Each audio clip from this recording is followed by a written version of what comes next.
الرجیم بسم اللہ الرحمن الرحیم ان الصلاۃ تنہا عن الفحشاء والمنکر، سورۃ العنکبوت آیت 35۔ بے شک نماز روکتی ہے بے حیائی اور بری باتوں سے۔ عزیز طلبہ، عام جگہوں پر لکھی ہوئی یہ آیت آپ کے سامنے تلاوت کی گئی ہے اور آپ نے اس کا ترجمہ بھی سماعت کر لیا ہے۔ اس میں اللہ کی طرف سے بہت ہی اہم پیغام ہے۔ آپ کو عزیز طلبہ یہ پتہ ہے کہ نماز جو ہے وہ توحید، اس کے بعد دوسرا رکن ہے، اور جہاں اللہ تعالیٰ کی توحید کی بات آتی ہے وہاں نماز کے حوالے سے بھی بہت زیادہ تاکید آتی ہے، کیونکہ جو بندہ مسلمان ہوتا ہے اس کے لیے دائرہ اسلام میں مکمل طور پر داخل ہونے کے لیے نماز کی ادائیگی ضروری ہے۔ اب ہم عزیز طلبہ بڑے ہی بے فکر لوگ ہیں، ہم غور نہیں کرتے کہ کیا ہمارے لیے حکم ہے اور کیا ہمیں کرنا چاہیے۔ ہم نے یہ سمجھ رکھا ہے کہ ہم کلمہ گو مسلمان ہیں، اب ہمارے لیے معاملات سارے آسان ہیں، ہمیں کوئی مسئلہ نہیں بنے گا۔ لیکن عزیز طلبہ، جب تک آپ عملی طور پر مسلمان ہونا ثابت نہیں کرتے اس وقت تک ہمارے معاملات جو ہے وہ ڈسٹرب ہی رہیں گے اور کامیابی جو ہے نظر نہیں آئے گی، کیونکہ اللہ تعالیٰ نے دین اسلام میں نماز کو بڑا ویٹیج دیا ہے، اور نماز کے بغیر جو ہے وہ کسی طور پر گزارا نہیں ہے۔ اور جو نمازی بندے ہیں اللہ تعالیٰ نے ان کو شورٹی بھی دی ہے، اور اس کے علاوہ ان کی کامیابی کی ذمہ داری بھی لی ہے۔ تو اس وقت تک بندہ اپنے آپ کو کامیاب نہ سمجھے جب تک وہ 5 وقت کا نمازی نہیں بن جاتا۔ ہمارے ہاں یہ بھی المیہ ہے کہ کسی سے اگر پوچھا جائے کہ نماز پڑھتے ہو، وہ کہتا ہے کہ میں 2 پڑھ لیتا ہوں، 3 پڑھ لیتا ہوں، صبح کی پڑھی جاتی ہے۔ عزیز طلبہ، جو بندہ ایک بھی نماز چھوڑتا ہے نا، اللہ کے ہاں جو اس کا سٹیٹس لکھا جاتا ہے وہ بے نمازیوں میں لکھا جاتا ہے۔ آپ اندازہ کریں کہ ایک نماز چھوڑنے سے بھی بندہ بے نمازی ہو جاتا ہے۔ وَوَيْلٌ لِّلْمُصَلِّينَ الَّذِينَ هُمْ عَنْ صَلَاتِهِمْ سَاهُونَ، تباہی ہے ان نمازیوں کے لیے جو نماز میں غفلت اختیار کرتے ہیں۔ الَّذِينَ هُمْ عَنْ صَلَاتِهِمْ سَاهُونَ، جو نمازوں میں غفلت اختیار کرتے ہیں، کبھی پڑھ لی کبھی نہ پڑھی، کبھی روٹین میں آ گئے، کبھی جو ہے وہ بھول ہی گئے کہ نماز بھی کوئی چیز ہے۔ اس لیے عزیز طلبہ، نماز کا خیال رکھنا ضروری ہے۔ بندے کا اس وقت تک اللہ پر ایمان مکمل نہیں ہوتا جب تک وہ نماز نہ پڑھے۔ ہم لوگوں نے نماز کو بڑا آسان سمجھا ہوا ہے۔ یہ جو نماز ہے یہ آسمانی تحفہ ہے، اور اللہ تعالیٰ نے اپنے نبی اکرم صلی اللہ علیہ وسلم کو اپنے پاس بلا کر نماز کو جو ہے فرض قرار دیا ہے۔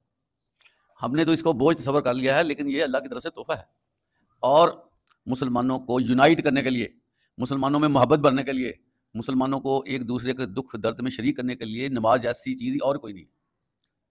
کتنا جو ہے کمیونٹی کا اکٹھ ہوتا ہے، یا ہونا چاہیے، اکٹھ ہوتا نہیں ہے ویسے ہونا چاہیے۔ جمعہ کے دن ایک اکٹھ ہوتا ہے، لیکن اس میں بھی لوگ بھاگ کے آتے ہیں، اور ابھی جو ہے وہ سلام پھیرا جاتا ہے اور اللہ حافظ کر جاتے ہیں۔ آپس میں کوارڈینیشن نہیں بنتی۔ عزیز طلبہ، نماز کا بنیادی مقصد آپس میں کوارڈینیشن ہے۔ جو نمازی بندے بیٹھے ہوئے ہیں آپس میں ان کا تعارف ہونا چاہیے۔ 10 سال جو ہے وہ نمازیں پڑھی جا رہی ہیں اکٹھی، لیکن آپس میں تعارف نہیں ہوتا کہ یہ کون ہے۔ وہ مر جاتا ہے، اس کو عرصہ ہو جاتا ہے، بعد میں کبھی ذکر ہوتا ہے کہ وہ بندہ آتا تھا، وہ کہتے ہیں وہ تو فوت ہو گیا۔ عزیز طلبہ، نماز جو ہے اس کے اتنے زیادہ فائدے ہیں کہ ہم اس کو شمار نہیں کر سکتے۔ تو اسلام کی ساری بلڈنگ جو ہے وہ اس پہ کھڑی ہے۔ پتہ آپ کو، الصلاۃ و عماد الدین، نماز دین کا ستون ہے۔ اب دیکھیں بلڈنگ کھڑی ہوئی ہے، ستون پہ کھڑی ہوتی ہے، تو اللہ کے نبی فرماتے ہیں کہ نماز دین کا ستون ہے۔ لیکن گھر گھر یہ پرابلم ہو چکی ہے اور اتنی بے فکری جس کا اندازہ کوئی نہیں۔ صبح کی نمازیں ایسے مس کی جاتی ہیں کہ اس کی کوئی ویلیو نہیں ہے، اور رات کو ایسے بھاگا جاتا ہے، گھوما جاتا ہے جیسے صبح کی فکر ہی نہیں ہے کہ صبح بھی کچھ کرتے ہیں۔ اپنی مرضی سے سو رہے ہیں، اپنی مرضی سے اٹھ رہے ہیں۔ یہ عزیز طلبہ تباہیاں ہیں، تباہیاں جو ہم خود مول لے رہے ہیں، خود اس کو جو ہے خرید رہے ہیں تباہیوں کو۔ تو اس لیے کوشش کریں کہ نماز کے حوالے سے کمپرومائز نہ کریں۔ اہل عرب اگرچہ اس وقت مختلف مسائل میں چلے گئے ہیں، مادیت میں اور بھی بہت سی چیزیں ان پہ بھی نظر آتی ہیں، لیکن عزیز طلبہ اب بھی آپ جو ہے وہ عرب کلچر دیکھ لیں، کسی جگہ پر آپ جا کے دیکھ لیں، وہ نماز میں کمپرومائز کرنے والے نہیں ہیں۔ نماز کی ادائیگی میں جو ہے وہ بہت آگے ہیں۔ ملیشیا، انڈونیشیا، کسی جگہ پر آپ جا کے دیکھ لیں، نماز کے حوالے سے تو ہے ہی نہیں مسئلہ کہ نماز کو بھی چھوڑنا ہے۔ یہ ہمارے ہندوستان پاکستان میں یہ عجیب سا کلچر بن گیا ہے کہ ہم مسلمان ہوتے ہوئے نماز کو سلام کر رہے ہیں کہ نماز نہیں ہم نے پڑھنی۔ تو بتائیں نماز پڑھنے سے ہمارا ایمان کیا ہوگا؟ اسی وجہ سے عزیز طلبہ، مسلمان ہوتے ہوئے بھی ہمارے چہروں پہ چمک نہیں ہے، ہمارے چہروں پہ وہ نورانیت نہیں ہے، ہمارے چہرے خوش و خرم نہیں ہیں، ہمارا فزیک جو ہے وہ اتنا ایکٹیو نہیں ہے۔ وجہ یہ ہے کہ ہم نمازیں نہیں پڑھتے۔ ساری خصوصیات نمازوں سے ملنی ہیں، آپ کو پتہ ہے، سارا اطمینان نمازوں سے ملنا ہے، ساری خوشخبریاں نمازوں کے ساتھ لنک ہے۔ تو ہم لوگ لگے ہوئے ہیں ادھر ادھر ادھر ادھر، ایک نماز چھوڑ دی فکر نہیں۔ عزیز طلبہ حدیث میں آتا ہے کہ جو بندہ عصر کی نماز چھوڑ دیتا ہے نا، اس نے اپنا آپ، اپنے گھر والے، مال و متاع سارا کچھ برباد کر دیا، ایک عصر کی نماز چھوڑی اس نے. تو ہماری کتنی نمازیں چھوڑتی ہیں. اور جو بندہ صبح کی نماز چھوڑ دیتا ہے وہ اللہ تعالیٰ کی حفاظت سے ہی نکل جاتا ہے. بتائیں اب ایک بندہ اللہ کی حفاظت میں نہیں ہے، اس کی زمین ہے، تو اس کی ویلیو ختم ہو جاتی ہے بندے کی. اللہ نے اس کی حفاظت کا ذمہ ختم کر دیا. تو عزیز طلبہ، جہاں نماز کے اتنے فضائل ہیں، اس میں نماز کا یہ بھی ایک بڑا ترہ امتیاز ہے کہ اللہ تعالیٰ فرماتے ہیں کہ بے شک نماز بے حیائی اور بری باتوں سے روکتی ہے. یہ ایک اس آیت کے حوالے سے ہم بات کریں گے کہ یہ کس طرح روکتی ہے. عزیز طلبہ، نماز جو ہے وہ اللہ سے باقاعدہ طور پر ہم کلامی کا ایک انداز ہے. اور جب بندہ بار بار اللہ سے ہم کلامی کرتا ہے نا، اس کے اندر آٹومیٹکلی حیا پیدا ہو جاتا ہے. وہ آٹومیٹکلی سمجھتا ہے کہ میرا رب جس کے ساتھ میں تعلق رکھتا ہوں، میں کیوں ایسی بات منہ سے نکالوں جو میرے رب کو بری لگتی ہو. پھر بندے اور رب کے درمیان جو ہے نا ایک فرینڈ شپ جو ہے وہ ڈیولپ ہو جاتی ہے. پتہ آپ کو اللہ تعالیٰ نے ان کو اولیاء کہا ہے، وہ ہیں اللہ کے ولی جو نمازوں میں باقاعدگی کرتے ہیں، وہ نمازوں کی حفاظت کرتے ہیں، وہ نمازوں کے بارے میں بے فکر مند ہوتے ہیں. حدیث میں آتا ہے عزیز طلبہ، ایک بندہ نماز پڑھ کے آیا ہے، ابھی واپس آیا ہے، اس کے اندر پھر تڑپ ہے کہ اذان ہوگی، میں نے جانا ہے.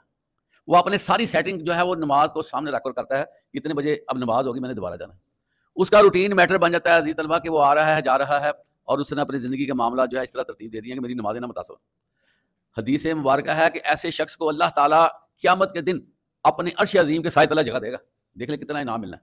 ابھی جو ہے وہ حساب کتاب کا عمل نہیں شروع ہونا، ساتھ ہی جو ہے وہ اللہ تعالیٰ نے اس کو اپنے عرش کے سائے تلے جگہ دے دی کہ جاؤ یہاں پر انجوائے کرو، تم یہاں ٹھنڈی ٹھنڈی ہواؤں کا مزہ لو، یہاں لطف اندوز ہو، یہاں خوشبوئیں تمہیں ملیں گی. تو عزیز طلبہ، یہ جو نماز ہے نا، اس کے اندر اللہ تعالیٰ نے ایک میکانزم بنایا ہے کہ اس کے اندر جو شر ہے نا، شر، کیونکہ شر تو ہے ہر جگہ پہ. ایک تو جنات شیطانوں کی شکل میں ہمیں شر کا سامنا کرنا پڑتا ہے، دوسرا ہمارے نفس کا شر موجود ہے. تو نماز ہی وہ واحد عبادت ہے، وہ ایکٹیویٹی ہے نماز، کہ جس کے ذریعے وہ جو ہمارے اندر شر کی کیفیت ہے نا، وہ اس کو دبایا جاتا ہے، وہ آہستہ آہستہ دبی جاتی ہے. اور جب بندہ نماز میں نماز پڑھتا ہے تو وہ جو ہے شر مستقلاً وہ بیٹھ جاتا ہے، پھر وہ اس کے اندر برائی کرنے کی طاقت نہیں رہتی. آپ اندازہ کریں بندہ اس حد تک پہنچ جاتا ہے کہ وہ ڈرتا ہے، خوف زدہ رہتا ہے کہ کہیں میرا رب مجھ سے ناراض نہ ہو جائے. اس کی آنکھوں میں حیا آنا شروع ہو جاتا ہے کہ میں کبھی غیر محرم کو دیکھ لوں یا ایسی چیز دیکھوں جو شریعت نے منع کی ہے، کہیں میرے اوپر اس کا وبال ہی نہ آ جائے. تو اس کی گفتگو میں معیار شروع ہو جاتا ہے، اور اس کی گفتگو میں جو ہے ٹھہراؤ شروع ہو جاتا ہے. وہ سوچتا زیادہ ہے، باتیں کم کرتا ہے، اور اپنا لنک جو ہے نماز کے بعد بھی اللہ کے ساتھ ٹوٹنے نہیں دیتا کہ کہیں میرا اللہ جو ہے مجھ سے ڈسکنیکٹ نہ ہو جائے اور میں جو ہے وہ پھنس نہ جاؤں. عزیز طلبہ، نماز جو ہے نا، یہ انسان کو اندر سے قائم رکھتی ہے. انسان جو ہے وہ اندر سے مضبوط ہوتا ہے، یہ آپ کو پتہ ہے.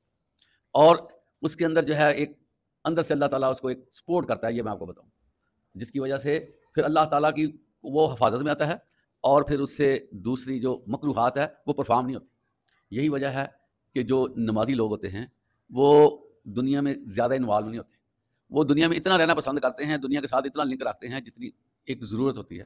زیادہ آگے بڑھنے کی وہ ضرورت محسوس نہیں کرتے، کیونکہ ایک کنکلوژن ہے، یہ رزلٹ ہے. میں آپ کو بتاؤں، یہ آپ کو میں ایک اصول بتا دیتا ہوں. یہ دنیا دیکھنے میں تو بڑی خوبصورت لگتی ہے، دنیا ہمیں بڑی اپیل کرتی ہے. عزیز طلبہ، اصل میں یہ جو دنیا نا، دنیا اس کو ذرا دیکھیں، یہ دنیا ہے دلدل. جو بندہ اس میں آگے جائے گا نا تو وہ دلدل میں پھنستا چلا جاتا ہے، اور اس کا ریٹرن مشکل ہو جاتا ہے، اس کی واپسی بہت مشکل ہو جاتی ہے. اس لیے جو نمازی لوگ ہوتے ہیں ان کے دل میں یہ احساس ہوتا ہے کہ اگر میں نے فلاں جگہ پر میں نے گیا، فلاں جگہ میں نے پروگرام اٹینڈ کیا، فلاں ایکٹیویٹی کی، تو میری نماز کا کیا بنے گا. وہ بہت سی سرگرمیاں اس وجہ سے چھوڑ دیتا ہے، کہیں یہ نہ ہو کہ میری نماز متاثر ہو جائے. وہ رات کو جلدی سونے کی کوشش کرتا ہے، کہیں میری صبح کی نماز متاثر نہ ہو جائے. وہ دوسرے پروگراموں میں جانے سے پہلے 100 دفعہ سوچتا ہے کہ میری نماز کا کیا بنے.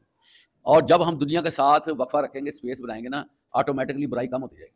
کیونکہ جب 4 بندے اکٹھے ہوتے ہیں نا، جہاں ممکن ہے وہاں پر خیر خواہی کی بات ہوتی ہو، لیکن وہاں پر شیطانی باتیں بھی بہت زیادہ ہوتی ہیں، اور جو ہے ایسی باتیں ڈیولپ ہوتی ہیں جو ہمارے اعمال نامے کو خراب کرتی ہیں، جس سے جو ہے نمازی بندہ ڈرتا ہے کہ میں محفلوں میں شرکت نہ کروں جو مجھے پیچھے لے جائیں.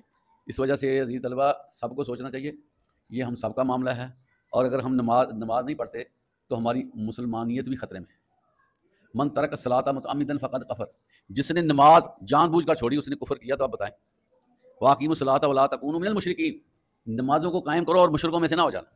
تو جب بندہ عزیز طلبہ حی علی الصلاۃ حی علی الفلاح کو چھوڑ دیتا ہے نا، اور دوسری چیزوں کو ترجیح دیتا ہے، تو وہ اس کے ساتھ شرک کی آمیزش ہو جاتی ہے کہ اس نے اللہ کے حکم کو چھوڑ کر کسی دوسرے کو ترجیح دے دی اور اللہ کی بابت وہ پیچھے ہٹا، اس لیے شرک اس نے اس کا ارتکاب کر لیا۔ اس لیے عزیز طلبہ کوشش کریں کہ نمازوں کے حوالے سے کمپرومائز نہ کریں، یہ کلچر گھروں میں ہونا چاہیے، اور یہی کلچر ہے جس میں ہماری بقا ہے، وگرنہ عزیز طلبہ بربادی ہی بربادی ہے، تباہیاں ہی تباہیاں ہیں۔ فویل للمصلین، پس تباہی ہے، یہ اللہ کا فیصلہ ہے، پس تباہی ہے، یہ کوئی ہمارا فیصلہ نہیں ہے، قرآن کی فیصلہ ہے۔ فویل للمصلین الذین هم عن صلاتهم ساہون، ان لوگوں کے لیے تباہیاں ہیں جو نمازوں میں غفلت کرتے ہیں، کبھی پڑھ لی کبھی نہ پڑھ۔ اگر پڑھنے لگے ہیں تو اس میں صدق نہیں رکھتے، خوشی و خضوع نہیں رکھتے، سپیڈ کرتے ہیں، الفاظوں کا استعمال پوری طرح نہیں کرتے اور جلدی جلدی نماز پڑھ کے فارغ ہو جاتے ہیں، ان کے لیے بھی یہی تباہی ہے کہ انہوں نے نماز کا پروٹوکول پورا نہیں کیا۔ اللہ تعالیٰ ہمیں اس فلسفے کو سمجھنے کی توفیق عطا فرمائے۔ وآخر دعوانا الحمدللہ رب العالمین۔